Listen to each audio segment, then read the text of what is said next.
Hi everybody, Bungo Bob here, and I just wanted to do this little short video about pole fishing, or poles I should say, pole purchasing, flagship poles in particular. I've been looking for a new pole for quite a little while, and there was a few in the running. I've been to Todborough Pole Alley twice now, wasted numerous hours of poor old Guy Manton's time. Apologies Guy, and apologise John, his boss. Lord knows what I must owe him. I don't know what he gets an hour. I figure a bacon roll will probably cover it though, because I know John.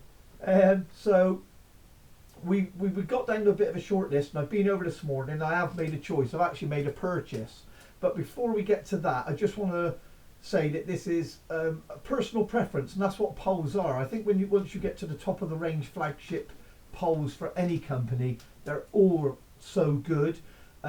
But down my way, and the particular fishing I do, of course, as you know, is a lot of commercial fishing.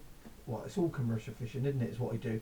But I do fish for silvers as well as carp, dependent on time of year. Mainly winter I sort of fish for the silvers, etc. Some of the venues I fish are fairly windy and open, so that has to be taken into consideration. But then there's times when I'm bagging short on meat and things, and I do have quite a few venues I go to where I will fish 16 metres, a full 16 metres as well, you know, right up to islands and things. And I do a little bit of F1 fishing, Ivy House, Covey Fishery, Land's End. So there's a few at Acorn as well. So, you know, but I'm not predominantly sort of tunnel barn or any of that sort of specialist F1 fishing really. But I do a little bit of that. So all these things taken into consideration, I've got it down to 3 poles. I will say first of all though, I thought the new Maver flagship pole, the Guru, and the Matrix really surprised me. The MX5, I thought all those poles were superb, but they didn't make it to my final 3 for different reasons for my own fishing. So I've ended up looking, well, what I should say first of all actually is where I am now. I use, for any of you who haven't seen me fishing or don't know, I use the original Daiwa Air, and had that about six years I think. Caught loads of fish on it, fantastic pole. So I've got a plethora of kits etc for it. So and as an avid sort of Daiwa fan, if you like, it's hard to come away from Daiwa because you're having to start again.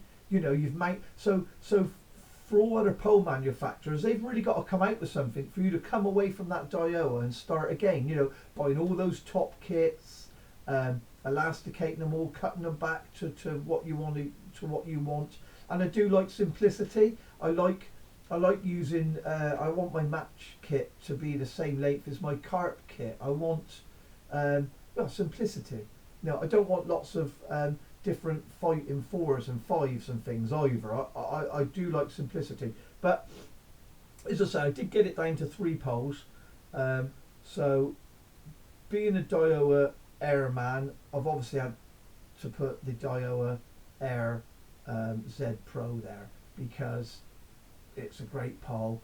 It's the flagship of Daiwa, and I've got all the kits, so all I needed was the pole. But the expense of it, though, even pole only isn't cheap, and it's still up there with like buying a flagship pole from Garbolino, which was up there. Is it the is it a UK 1HP? I think that's what it was called. I'm not great at remembering names, but it's a fantastic pole. That was there in the final 3. And one completely out of the blue. Where this came from I don't know, because their previous poles have been nothing like this, not in my opinion anyway, and that was the Comic, the new Comic flagship pole. Superb piece of kit. Yeah, really well balanced. Could easily fish with that, so that was sort of there in the end as well. But to cut a long story short, the Garbolino I really liked.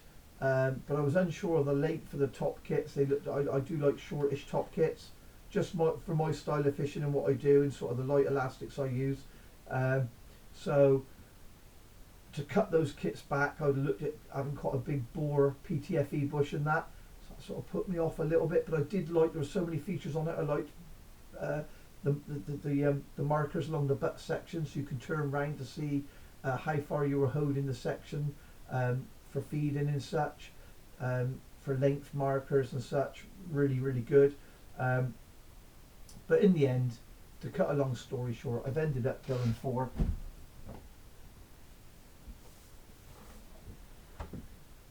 because once you dio, it's hard to come away. So learn from that, other pole manufacturers. I really wanted to change. Those other two poles I mentioned were probably as good, if not even better. But when you've got 30 odd top kits, you know, numerous number 5s,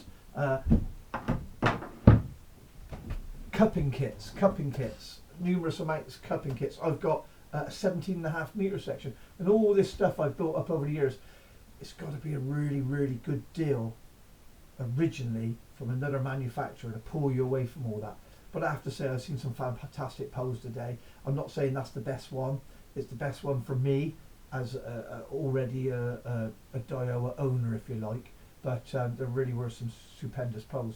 I took a friend over as well, Tom. He came over with me because he was looking for a mid-range pole, not so expensive. He was looking at one around £1,800 to sort of 2002, 2003, around that bracket. He was very close buying the MTX4, which the Matrix pole, which was a fantastic pole. I have to say, I held it. I have heard rumours about it being heavy and such, or unwieldy. Absolute baloney. Fantastic bit of kit. They've sort of come far in a very short time. Matrix, I think that is a company, you know, that is really surging forward as a newish company in the tackle trade, let's say, or newish branch. He looked at that. He was very torn with that. He was very torn with that and the Daiwa Whisker. I don't know which way he's going to go, but both very close. And they sort of came out the top for his style of fishing in that price range. There were others there we looked at as well. The Preston, I can't remember which one of the Prestons it was, but that was certainly in the mix as well.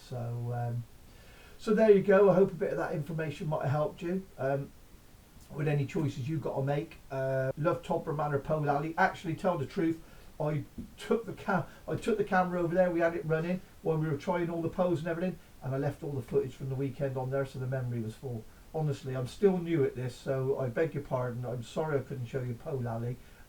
Maybe we'll get over there again though and have another look when Tom decides what he wants to buy. Thanks very much, everybody.